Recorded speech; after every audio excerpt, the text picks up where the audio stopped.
up, y'all? It's your boy Big C back here with another video, and today I'm going to be giving you my Eastern Conference All-Star selections.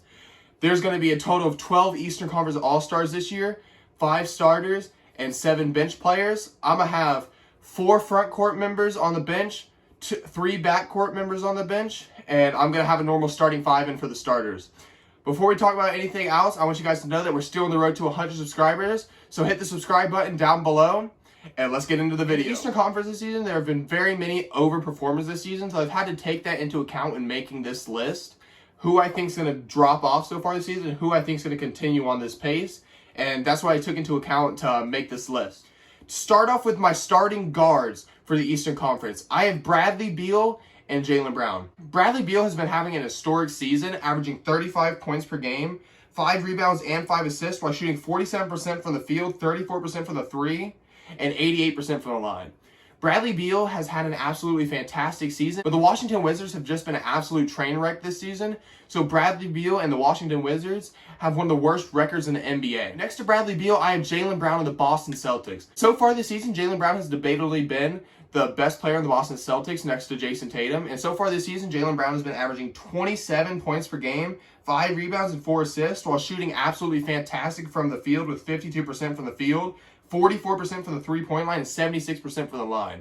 Jaylen Brown has been playing amazing for the Celtics when Jason Tatum was out with 5 games for COVID protocol, and Kemba Walker was suffering from a knee injury at the beginning of the season. And I expect Jaylen Brown to keep this up all season and be in the race for the Most Improved Player award at the end of the season. My front court for my Eastern Conference starters is Kevin Durant, Giannis Antetokounmpo, and Joel Embiid. So far this season, Kevin Durant has been having one of the best seasons of his career, averaging 30 points per game, 8 rebounds and 6 assists, while shooting 52% from the field, 44% from the three-point line, and 86% from the line. This has been Kevin Durant's second best season of his career, behind only his MVP season, and I see Kevin Durant being the captain for the Eastern All-Stars this year. Giannis Antetokounmpo, though you don't hear as much about him this year because his season hasn't been as fantastic as it has been in the past. Giannis this season has been averaging an absolutely insane 28 points per game, 11 rebounds, 6 assists, while shooting 55% from the field. And although he's only shooting 28% from the 3 and 59% from the line, Giannis's defense has been just as good as ever. And my starting center for the Eastern Conference All-Stars, Joel Embiid of the Philadelphia 76ers, has been having an MVP season, averaging 28 points per game, 11 rebounds, and 3 assists, while shooting 54% from the field, 40% from the three-point line, and 84% from the line. Joel Embiid has debatably been the best center in the NBA this season, right next to Nikola Jokic, and both these centers have been in the MVP race so far this season and have led their teams being some of the best teams in their conference. Now on to the reserves for the Eastern Conference All-Stars. I have 4 front court members and 3 back court members. My front court members are Jason Tatum, Domantas Sabonis, Julius Randle, and Chris Middleton. So far this season, Jason Tatum has missed 5 games due to COVID protocol, but in the games he has played this season, he has been averaging 27 points per game, 7 rebounds, and 4 assists, while shooting 48% from the field, 44% from the line, and 83% from the free throw line. Jason Tatum has been playing absolutely phenomenal this year.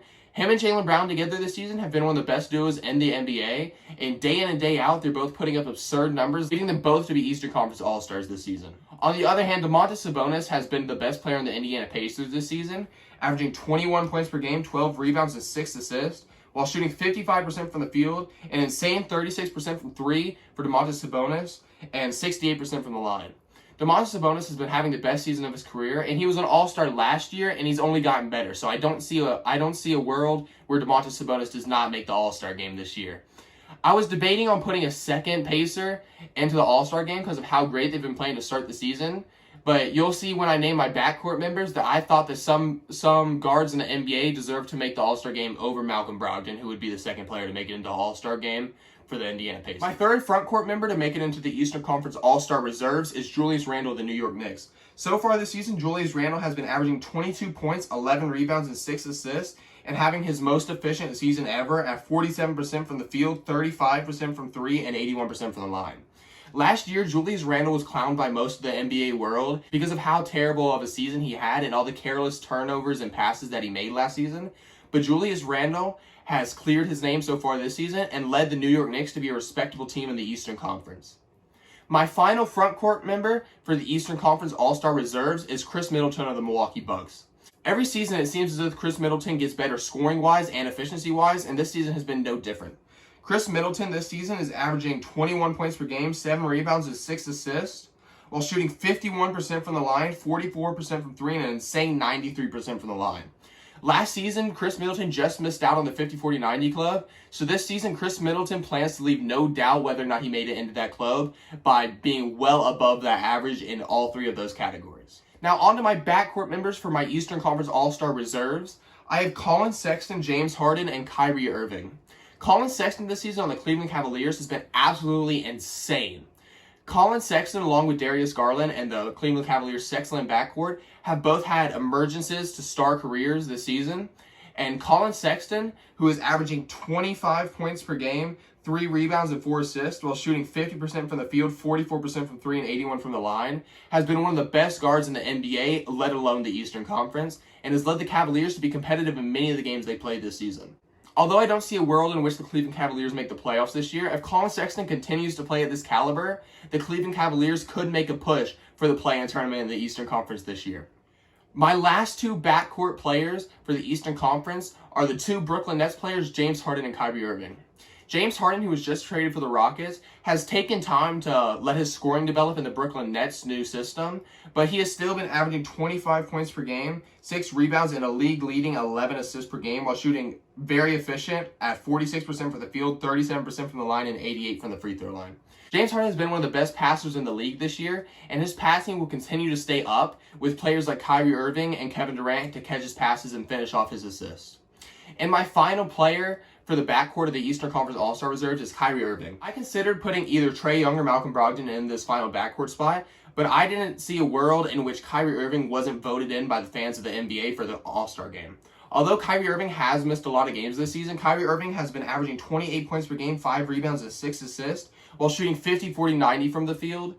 And it's not like he's missed a ton of games. He's only missed around like 5-6 games this season, and he's been playing absolutely phenomenal in the games he has played, and has been one of the league's best guards. I don't see much doubt that Kyrie Irving will make it into the All-Star game this year, and as cool as it would be to see someone like Malcolm Brogdon or Trae Young into the All-Star game, I don't see a world in which Kyrie Irving doesn't make it this season. Okay guys, these are my selections for the 2021 Eastern Conference NBA All-Star game. I hope you guys enjoyed the video. Let me know down in the comments below who you think I should have put in the video. I want you guys to like the video, sub to the channel, help us get to 100 subscribers. Once we get to 100 subs, I have something special planned for you guys, so hit the sub button to find out what's going to happen at 100 subscribers. I'm going to put 2 videos up at the end of the video. Go watch them all the way through and comment down below what you think about that video. This is your boy Big C, and we'll see you next time.